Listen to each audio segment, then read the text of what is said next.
Hello, everyone. In today's video, I bring an impressive story that will leave you speechless. Let's meet Carlos, a young man who faced death head-on and returned with a shocking revelation. During his near-death experience, he received a divine warning about September 20th, a date that could change the future of humanity forever. What he saw on the other side is something you can't miss. So, make sure to hit the like button, subscribe to the channel, and activate the notification bell to never miss incredible content like this. Now, get ready for an emotional and surprising journey. My name is Carlos, and I'm 29 years old. I'm here today to share with you an experience that completely changed my life and my perception of the world. 8 years ago, I was just a 21-year-old full of life and plans for the future. At that time, I considered myself to be at the peak of my existence. I was in college, played sports, and had an active social life. Little did I know that I was about to face the biggest challenge of my life. Everything started to change when I noticed something was wrong with my body. I felt strange, inexplicable pains that appeared out of nowhere and disappeared without a trace. Sometimes, I would wake up in the middle of the night drenched in sweat, as if I had run a marathon. But the worst part was the weakness that took over me. Gradually, even the simplest daily tasks became real challenges. Climbing a flight of stairs, it felt like scaling Everest. Carrying groceries from the supermarket, it felt like I was carrying tons. I tried to ignore these signs, convincing myself that it was just a phase. Maybe stress from college or too much exercise. But the body has a way of forcing us to pay attention, and mine chose a dramatic moment to do so. I was at the gym, doing my usual workout routine when suddenly the world spun, the lights went out, and I fainted in the middle of the weight room. When I regained consciousness, I was surrounded by worried faces. Paramedics, gym instructors, other students, all looking at me with a mix of relief and concern. At that moment, I realized I could no longer ignore what was happening to me. Something was very wrong, and I needed to find out what it was. The following days were a blur of medical appointments and tests, blood tests, x-rays, CT scans. It felt like every inch of my body was being scrutinized. The wait for the results was agonizing. Every minute seemed to drag on for hours. Finally, I was called back to the doctor's office. I looked at the doctor's serious face and my heart started to race. He took a deep breath before speaking, and in that moment, I knew my life was about to change forever. The words came out of his mouth like a hammer. "Carlos, you have chronic myeloid leukemia." The world stopped. I felt like the ground had disappeared beneath my feet. Leukemia, cancer. At 21 years old? How is that possible? 1,000 thoughts raced through my mind in a matter of seconds. What does this mean for my future? Am I going to die? How am I going to tell my family, my friends? As the doctor continued talking, explaining treatments and prognoses, I could barely hear him. The reality of the situation began to settle in, and with it came a devastating certainty. My life would never be the same. The carefree young man I had been just a few days ago was gone. In his place was now a cancer patient, facing a battle for his very life. After the initial shock of the diagnosis, I found myself facing a decision that seemed impossible to make. The doctors presented me with 2 treatment options, each carrying its own shadows and uncertainties. On one hand, the conventional treatment, less aggressive, but with the constant risk that the disease could progress to acute leukemia, an almost certain death sentence. On the other hand, a more aggressive treatment, promising better control of the disease but with the risk of a heart attack. I felt the weight of the world on my shoulders. How could I choose between 2 equally terrifying paths? I spent sleepless nights, turning the options over and over in my mind. I talked to my family, friends, sought second and third medical opinions. But in the end, I knew the decision was mine and mine alone. The idea of living in constant fear, waiting for the disease to worsen at any moment, terrified me. I didn't want to spend the rest of my life, however long or short it might be, looking over my shoulder, fearing that acute leukemia might catch up with me. That's when I made my decision. I would choose the more aggressive treatment. I told myself that it was better to face the danger head-on than to live running from it. I wanted to fight with all my strength, to give my life the best chance possible, even if it meant risking a heart attack. I preferred that uncertainty to the certainty of constant fear. When I communicated my decision to the doctors, I saw a mixture of approval and concern in their eyes. They explained to me in detail what to expect. The side effects would be intense, the treatment long and difficult. But there was hope, they said. With this treatment, I had a real chance of controlling the disease. I started the treatment with fierce determination. I was prepared to face whatever came, or at least that's what I thought. The first few days were difficult but manageable. The medications were strong, and my body reacted with nausea, extreme fatigue, and pains that seemed to penetrate to my very bones. But I held on to the hope that each bad day brought me a little closer to a cure. As the weeks went by, the side effects intensified. I lost weight.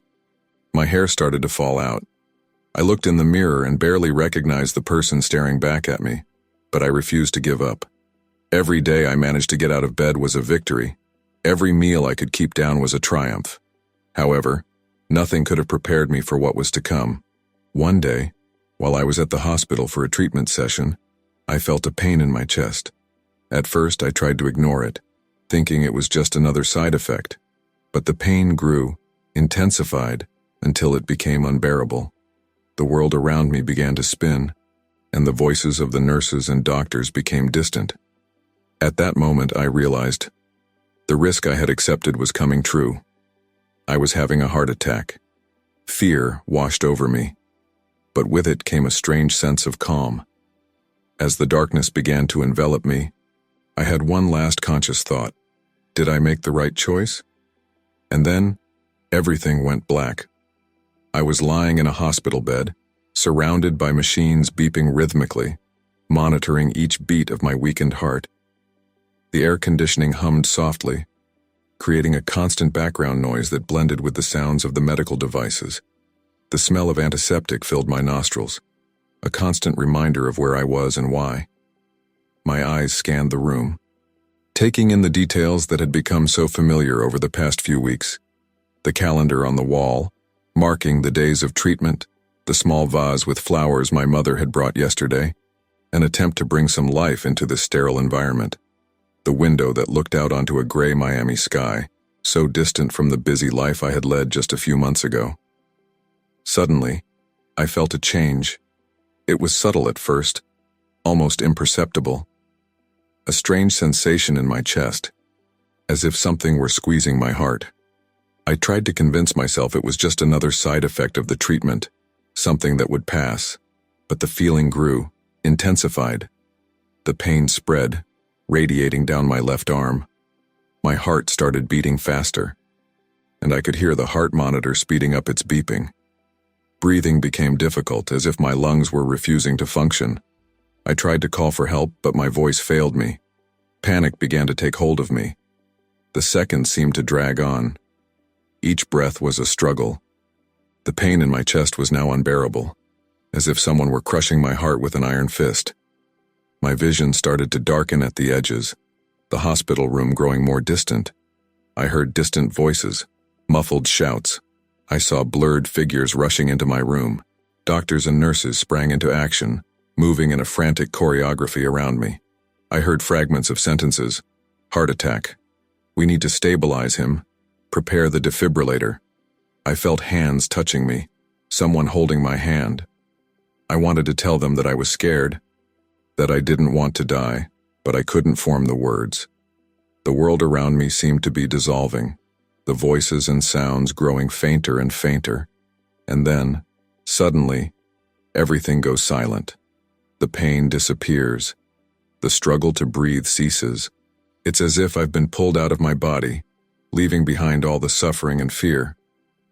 For a brief moment, I feel a profound peace, a calm I've never experienced before. But this calm lasts only an instant. Soon, I am enveloped by a sensation of movement, as if I'm being pulled toward something. It's a strange feeling, like my consciousness is being stretched, extended through a space I can't comprehend. The darkness surrounding me begins to dissipate, giving way to a faint light. Slowly, I begin to realize I'm in a completely different place. It's no longer the hospital room, nor is it any place I've ever seen before. I'm floating in a vast, infinite space. There are no walls, no ceiling, no floor, just an expanse of white stretching in all directions. The light seems to come from everywhere and nowhere at the same time. It's soft, welcoming, unlike any light I've ever seen. At this moment, I have an absolute certainty. I'm experiencing a near-death experience. That heart attack I felt in the hospital has taken me beyond the limits of life as we know it. I'm in a place between worlds, a space between life and death. The realization of this should scare me, but strangely, I don't feel fear. On the contrary, I feel an intense curiosity, a desire to explore and understand this new realm I find myself in. It's as if all the worries and fears that tormented me in earthly life have been left behind, along with my physical body. As I float in this vast, white, infinite space, I start to sense that I am not alone. There is a presence here with me, something or someone observing me, guiding me. I can't see anything yet, but I can feel it. And so, I begin the most extraordinary journey of my life. Or is it my death? Floating in this vast white space, I feel a presence approaching. It's a strange sensation, as if I can perceive someone's energy without actually seeing or hearing them. Slowly, a form begins to materialize before me. At first, it's just a nebulous outline, but it quickly gains definition. To my surprise, I recognize the figure that takes shape. It's Mick Reynolds, the homeless man I worked with during a summer community project. I remember him clearly, a middle-aged man with an unshaven face and ragged clothes, always with a warm smile despite the hardships of life on the streets. But the Mick I see now is different. He's clean, well-dressed, with a serene appearance that I never saw on his face during our time together on Earth. His eyes shine with a wisdom that seems to transcend time and space. He looks at me with a calm smile, as if he's been waiting for me for a long time. Mick? I try to speak, but I realize I don't need to use my voice. Our thoughts flow directly between us, as if we're connected on a level far deeper than words could express. Welcome, Carlos. Mick's voice echoes in my mind, warm and comforting. I know you must be confused, but don't be afraid. I'm here to guide you. 1,000 questions flood my mind. How is Mick here? What happened to him? What is this place? But before I can articulate any of them, Mick seems to understand my confusion.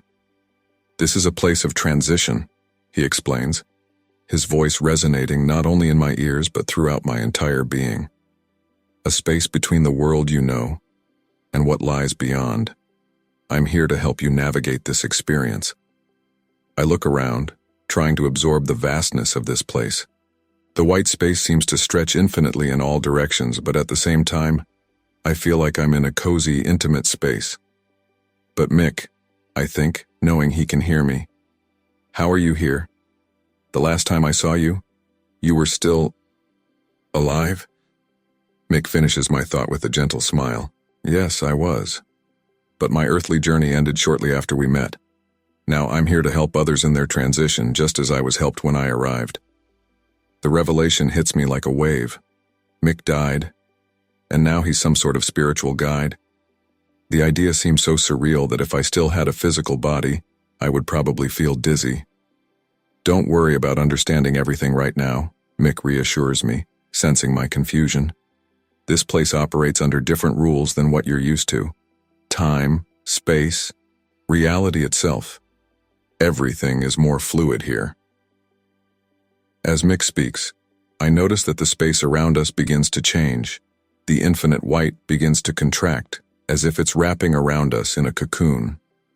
It's not a claustrophobic feeling, but rather a comforting one, as if the very environment is embracing us. What's happening? I ask, though asking isn't quite the right word for what I'm doing.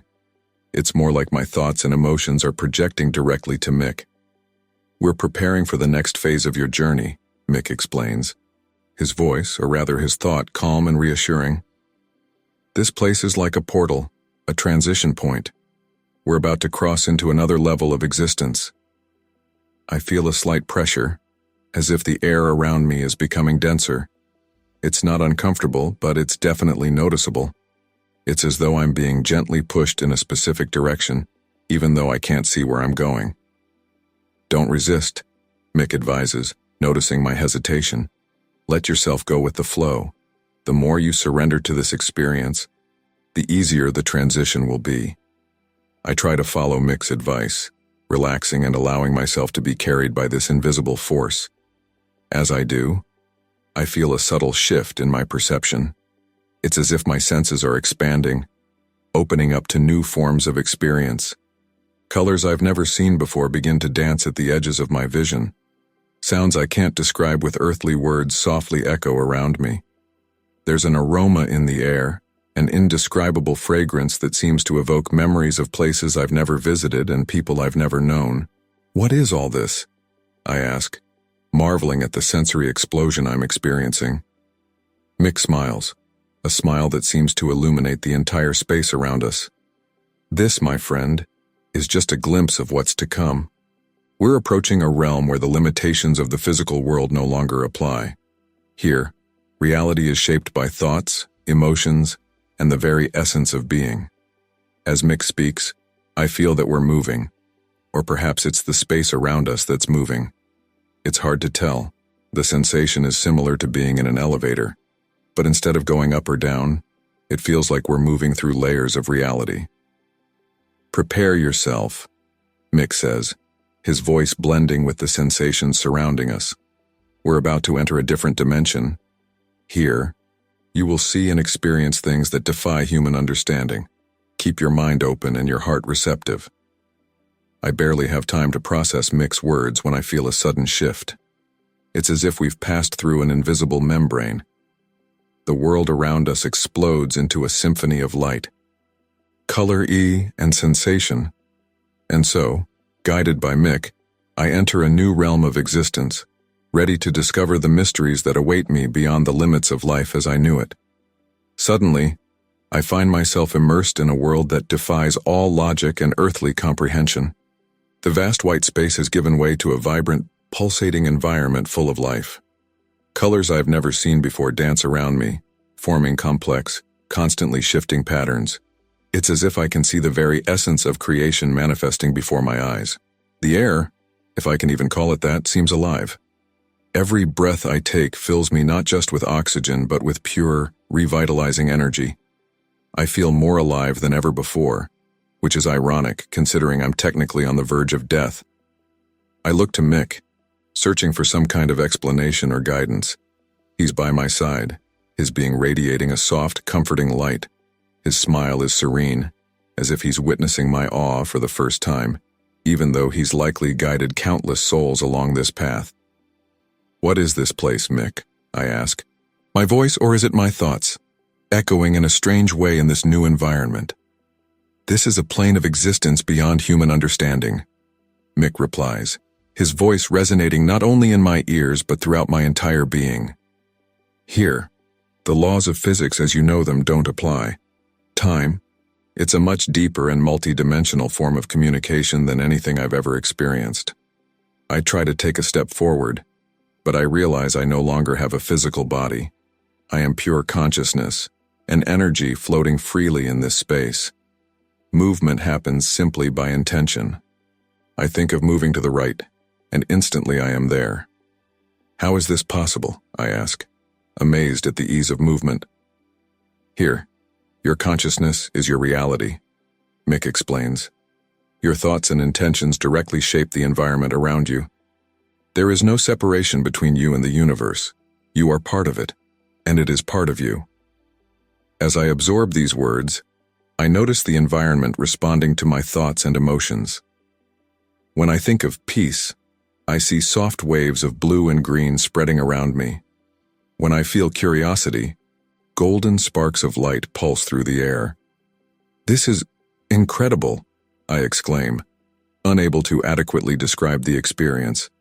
Mick smiles again, his being radiating understanding and patience. "This is just the beginning, Carlos. There is much more to see and experience. This realm is vast and full of wonders beyond human imagination. As I float in this new plane of existence, I feel a deep peace surrounding me. All the worries and fears that tormented me in earthly life seem so distant now. But the truth is that it's much more than any human description could capture. It is a realm of pure consciousness, where the essence of all that exists manifests in its purest form.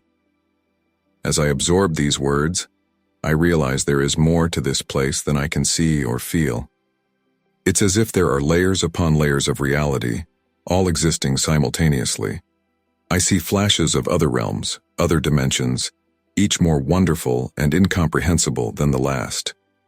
There is so much to explore, I say, feeling both small in the vastness of the universe and infinitely connected to everything that exists. Yes, there is, Mick agrees. But remember, Carlos, this is a journey. Each soul experiences this realm in a unique way, based on their own essence and the lessons they need to learn. As I float in this space of infinite possibilities, I feel a wave of gratitude for having Mick as my guide. His presence is a beacon of light and understanding in this vast ocean of consciousness. "I'm ready," I say, my being vibrating with anticipation. "What comes next?" Mick smiles, a smile that seems to contain all the wisdom of the universe. "Now, Carlos, you are going to discover the true purpose of this journey. Prepare yourself, for what you are about to experience will change your understanding of life, death, and everything that exists between them." And so, guided by Mick, I prepare to dive deeper into this realm of pure consciousness, eager to discover the secrets and wonders that await me. As I float in this space of pure consciousness, I feel a subtle shift in the environment around me. It's as if the entire universe is holding its breath, anticipating something monumental. Mick, my faithful guide, remains by my side, his being radiating a comforting calm. Suddenly, I see a light in the distance. It's unlike any light I've ever seen before. It's brighter than 1,000 suns, but at the same time, it doesn't hurt to look at it. In fact, I have no physical eyes to hurt, but my consciousness can perceive this light in all its glory. As the light draws closer, or am I moving toward it, I feel a wave of emotions wash over me. Unconditional love, infinite compassion, absolute understanding. Every fiber of my being vibrates in harmony with this divine presence. "What is this, Mick?" I ask. My voice, or is it my thoughts, trembling with reverence. Mick smiles, his being shining even more brightly. "This, Carlos, is what many would call the divine presence. It is the source of all existence, the pure love that permeates the entire universe." As I absorb these words, the light begins to take shape. It's not a physical form as we know it, but a manifestation of pure energy and consciousness. Within this light, I see forms moving, as if they are living memories or fragments of reality. And then, to my surprise and joy, I see a familiar figure emerge from the light. It's my great-grandmother Eleanor, just as I remember her from family photos and the stories my grandmother used to tell. She looks young and radiant, her being glowing with an inner light that reflects the divinity surrounding us. "Grandma Eleanor," I exclaim, feeling a wave of emotion wash over me. She smiles, a smile full of love and understanding. We don't need words to communicate. Our minds, our souls, are connected in a way that transcends language. "My dear Carlos," her voice echoes in my consciousness, filled with warmth and wisdom. "You've come far on your journey." I want to hug her, but I have no physical body to do so. Yet I feel her love enveloping me, more comforting and real than any physical embrace could ever be. "Grandma, I've missed you so much," I think. tears that don't exist welling up in eyes I don't have. "I've never truly been far away, dear," she replies, her love flowing through me like a gentle current. "I'm always with you, just as are all those we love who have passed on." As we talk, I notice that the divine light around us is showing us scenes from my life.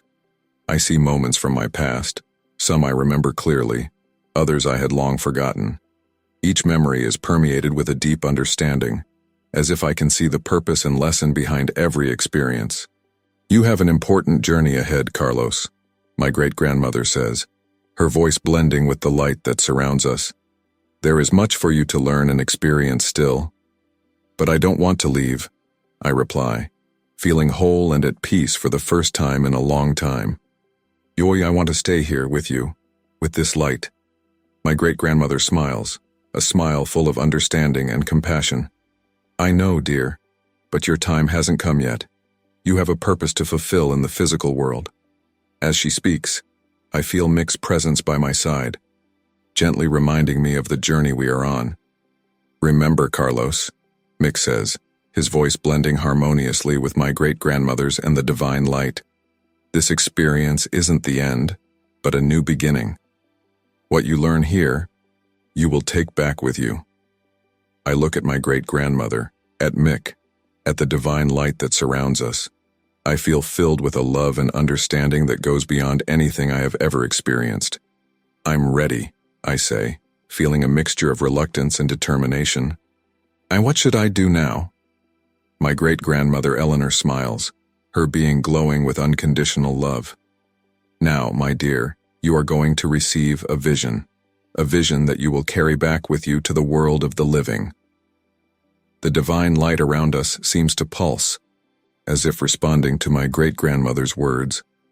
I feel enveloped by this light, my consciousness expanding even further. "Open your mind and your heart," Mick instructs, his voice echoing through the light. "What you are about to see is important not just for you, but for all of humanity." As I surrender to this experience, the world around me begins to change. The light transforms into images, sounds, and sensations. It's as if I'm watching a movie, but at the same time, I'm part of it. Suddenly, I find myself hovering above the Earth. It's a familiar sight, the beautiful blue planet floating in vast space. But something is different. I focus my attention and notice alarming changes. I see giant hurricanes sweeping across the coasts, bigger and fiercer than anything I've ever seen before.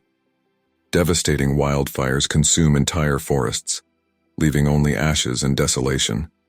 Whole cities are submerged, the ocean waters having risen far beyond current levels. "What is this?" I ask, feeling a wave of anguish wash over me. "This is the future. September 20th marks a turning point," my great-grandmother Eleanor explains, her voice blending with the light around us.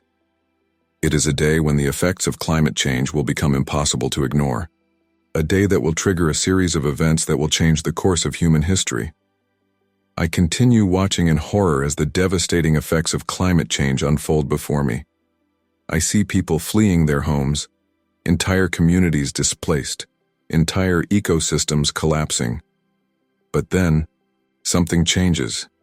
Amid the chaos and destruction, I see sparks of hope. I see people coming together, communities supporting one another. I see technological innovations emerging, creative solutions to seemingly insurmountable problems. "There is hope," I say, feeling a cautious sense of relief. "There is always hope," Mick confirms, "but change won't come without effort and sacrifice." As I continue watching, I realize that the natural disasters I'm witnessing aren't just physical. There is a spiritual dimension to what I'm seeing. It's as if the earth itself is crying out, its pain reverberating through all layers of reality. The connection between the physical and spiritual is profound, my great-grandmother Eleanor explains, sensing my understanding. What happens in one plane affects the other. Healing the earth is not just a matter of science and technology, but also of spiritual reconnection. I see people rediscovering ancient spiritual practices, finding new ways to connect with nature and with each other. I see a shift in consciousness spreading like a wave across the planet. This is the true turning point, Mick says. The shift in consciousness that will lead to the healing of the planet. As I absorb all of this, I feel the weight of responsibility settle upon me. I know I'm seeing this for a reason. I know I have a role to play in this story, a beacon of hope in difficult times. But how can I do this? I ask, feeling small in the face of such an enormous task. With love, compassion, and courage, Mick responds. Every small action, every conscious choice, every word of hope makes a difference. You are not alone in this journey. As the vision begins to fade, I feel a growing determination within me. I know that what I've seen will change my life forever. I know I have a mission to fulfill when I return. I'm ready, I say, my voice firm with resolve. I'm ready to go back and make a difference. The light around me pulses one last time as if giving me its blessing. I feel the love of my great-grandmother Eleanor, the guidance of Mick, and the wisdom of the divine presence surrounding me. And then, slowly, I begin to feel a pull. It's as if an invisible thread is pulling me back to my body, back to my life, back to my mission. Remember, I hear Mick and my great-grandmother's voices echo as I am pulled back. Remember and share, the future depends on it. With those words resonating in my consciousness, I feel myself falling back to the reality I left behind. But now, I return transformed, with a clear purpose and a mission to fulfill. The descent is gentle, as if I'm floating on a soft breeze. The colors and lights of the spiritual realm begin to fade, giving way to the familiar darkness. I feel myself being pulled back as if swimming against an invisible current. Suddenly, there is a jolt. It's as if I've hit an invisible wall. The sensation is intense, almost painful. It's the moment when my consciousness reconnects with my physical body. I open my eyes, blinking against the bright light of the hospital room. The sounds around me are deafening after the ethereal silence of the other side. The beeping of machines, the hurried voices, the hum of the air conditioning, it all feels amplified, almost unbearable. "He's back," I hear a voice exclaim. It's one of the doctors, his face a mixture of shock and relief. I try to speak, but my throat is dry and sore. I feel a tube in my mouth. It must have kept me breathing while I was away. "Easy, Mr. Carlos," a nurse says, placing a gentle hand on my shoulder. "You've been through a lot. Don't try to speak yet." My eyes scan the room, trying to focus. I see medical equipment, monitors flashing my vital signs. I see faces, doctors, nurses, all looking at me with a mix of awe and concern. And then, I see something that makes my heart leap. My mother is there, her eyes red from crying, but now shining with relief and joy. Beside her is my father, trying to maintain his composure, but I can see tears in his eyes. I want to tell them that I'm okay, that I've seen incredible things, that I have so much to tell them. But all I can do is extend my trembling hand toward them. My mother grabs it, sobbing with joy. "Oh, Carlo," she says through tears. "We thought we had lost you." My father places his hand on my shoulder, his voice hoarse with emotion. "You gave us quite a scare, son." I want to tell them about Mick, about my great-grandmother Eleanor, about the divine light and the vision I received. But I realize that now is not the time. There is so much to process, so much to understand. The doctors start examining me, asking questions, checking my vital signs. I overhear fragments of their conversation: cardiac arrest, 5 minutes, miraculous recovery. I realize that, to them, I had been dead. To the physical world, I ceased to exist for a few minutes. But for me, those minutes felt like an eternity, a journey through realms beyond human comprehension, an experience that changed everything. As the doctors work, I close my eyes for a moment. Behind my eyelids, I can still see flashes of the divine light. I can still feel the unconditional love that surrounded me on the other side. And then, Like lightning, the memory of the vision hits me. September 20th. The climate catastrophes. The shift in consciousness. The mission I've been entrusted with. I open my eyes, filled with a new sense of determination. I know I have a lot of work ahead of me. I know the path won't be easy, but I also know I am not alone. I look at my parents, the doctors and nurses, the world around me. I now see them with new eyes. I see the divine spark in each of them, the connection we all share with the universe. In this moment, I make a silent promise. I promise to remember. I promise to share. I promise to do everything in my power to help create the future I saw, not one of destruction, but one of hope and renewal. As I allow myself to relax against the pillows, exhausted but deeply transformed, I know that my true journey is just beginning. The near-death experience was only the first step. What comes next depends on me, and on all of us. The days following my return are a confusing mix of medical exams, visits from family and friends, and moments of deep reflection. My body is weak. The feeling of being connected to everything that exists, all of it remains vivid in my memory. The doctors are perplexed by my recovery. I overhear them discussing in the hallway, using terms like inexplicable and miraculous. From a medical standpoint, I should have suffered significant brain damage after being without oxygen for so long. But here I am, not only alive but completely lucid. My family is relieved, of course, but also confused. They notice a change in me, something they can't quite define. My eyes seem different, they say, as if I'm looking through them, not with them. Finally, after a week in the hospital, I am discharged. Going home is a surreal experience. Everything feels familiar, yet strangely new at the same time. It's as if I'm seeing the world through a different lens. I sit on the porch at home, watching the sunset. The colors seem more vibrant than ever. I see patterns in the light, the clouds, the leaves of the trees, patterns that remind me of the visions I had on the other side. "How are you feeling, son?" my father asks, sitting beside me. I look at him, seeing not just the man who raised me but the divine spark within him. "I'm good, Dad," I reply. "Better than ever, actually." He looks at me with a mixture of relief and concern. "You seem different," he says hesitantly. I smile. "I am different, Dad. What happened to me changed everything." I see curiosity in his eyes, but also fear.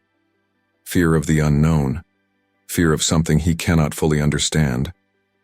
"I saw things, Dad," I continue softly. "Things that changed my perspective on life, on the world, on everything."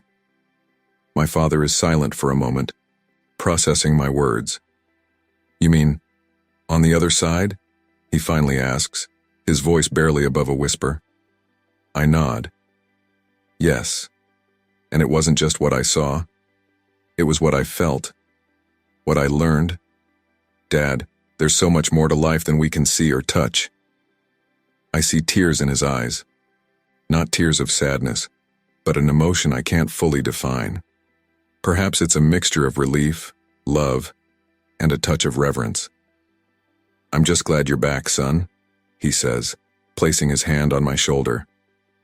I smile, placing my hand over his. "Me too, Dad. And I have so much to do now." In the days and weeks that follow, I begin to process everything I experienced. I start writing, trying to capture in words the vastness of what I saw and felt. It's a challenge. How do you describe colors that don't exist in the visible spectrum? How do you explain sensations that transcend the physical body? But I persist. I know I need to share my story, not for myself, but for the future I saw. For the future that can be, if we act now. I begin researching climate change, spirituality, and the interconnectedness of all things. The more I learn, the more I see the connections to what I experienced on the other side. Science and spirituality are not opposites, I realize. They are simply different ways of understanding the same fundamental reality. I start talking about my experience. At first, just to close friends and family. Many look at me with skepticism, others with fascination. Some think the trauma has affected my mind. But I don't care. I know what I saw, what I felt, and I know I have a mission to fulfill. Gradually, I expand my circle. I start giving talks to small groups, sharing not just my near-death experience but also the vision I received. I speak about the urgency of addressing climate change, not just as an environmental issue but as a spiritual one. We are all connected, I tell them, not just to each other, but to all life on Earth, to the planet itself. What we do to the Earth, we do to ourselves. Some call me crazy. Others call me a prophet. I don't care about labels. I just know I have a message to share, a truth that needs to be heard. The months following my near-death experience are filled with intense reflection and change. Each day is a new discovery, a new opportunity to integrate what I learned on the other side into my daily life. I start speaking about my experience. At first, just to close friends and family. The reactions are varied. Some look at me with skepticism, others with fascination. Many don't know what to think. But I don't care about their reactions. I know what I saw, what I felt. And I know I have a mission to fulfill. Gradually, I expand my circle. I start giving talks to small groups, sharing not just my near-death experience but also the vision I received. I speak about the urgency of addressing climate change, not just as an environmental issue but as a spiritual one. We are all connected, I tell them, not just to each other, but to all life on Earth, to the planet itself. What we do to the Earth, we do to ourselves. Some call me crazy, others call me a prophet. I don't care about labels. I just know I have a message to share, a truth that needs to be heard. The date of September 20th is always on my mind. I don't know exactly what will happen on that day, but I know it will be significant. I prepare myself as best as I can, spreading the message of awareness and change. Amidst all of this, something extraordinary happens. I'm walking through the park, reflecting on everything that has happened, when I see a familiar figure. It's a middle-aged man with tattered clothes and an unshaven beard. My heart stops for a moment. It's Mick. I approach him, hardly believing what I'm seeing. Mick, I call hesitantly. He turns around, his eyes widening in recognition. Carlos, he says, his voice a mix of surprise and something else, something I can't quite define. We stare at each other for a long moment, both in shock. Finally, I find my voice. You remember? Mick nods slowly. I had a dream, he says softly. A dream so vivid it felt real. I was in a place of light, guiding someone, guiding you. Tears well up in my eyes.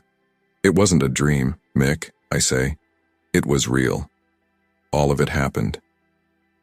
We sit on a nearby bench and share our stories. Mick tells me how, on the same night I had my near-death experience, he had a powerful vision. He saw himself as a spiritual guide, helping souls navigate the other side. Since then, he tells me, I've felt like I had a purpose. I didn't know exactly what it was, but I knew it was important. As we talk, I realize that this meeting is no coincidence.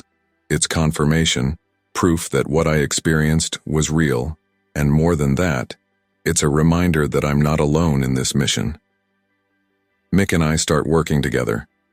His unique perspective as someone who lived on the streets brings a powerful dimension to our message. We talk about the interconnectedness of all beings, about the urgent need to take care of our planet and one another. Our message begins to resonate. People from all over the world reach out to us, sharing their own experiences, their own visions. We realize we're not the only ones. There's an awakening happening, a shift in consciousness on a global scale. As I prepare for whatever the future may bring, I feel a deep sense of gratitude. Gratitude for the second chance I was given, for the vision I was granted, for the mission I've been entrusted with. I know the work ahead of us is immense, but I also know we're not alone. We're all part of something greater, all connected in a cosmic fabric of love and consciousness. And together, I'm certain we can create a future of harmony, compassion, and deep connection with everything that exists. My near-death experience was just the beginning. The true journey, the journey of all humanity, is only just starting, and I'm ready to do my part, to be a light in the darkness, a beacon of hope in times of change. Because now I know with every fiber of my being that death is not the end. It's just a transition, a portal to something greater. And life is a precious gift, an opportunity to make a difference, to grow, to love. And that's what I intend to do with every breath, with every beat of my resurrected heart. To live fully, to love unconditionally, and to work tirelessly for the good of all beings. Because in the end, that's what really matters. That's why we're here. And that's the deepest lesson I brought back with me from the other side. If you enjoyed this beautiful spiritual testimony, please leave a like, share your thoughts in the comments, subscribe to the channel, and don't forget to hit the notification bell to catch every new video and help us spread this message to more people. See you next time.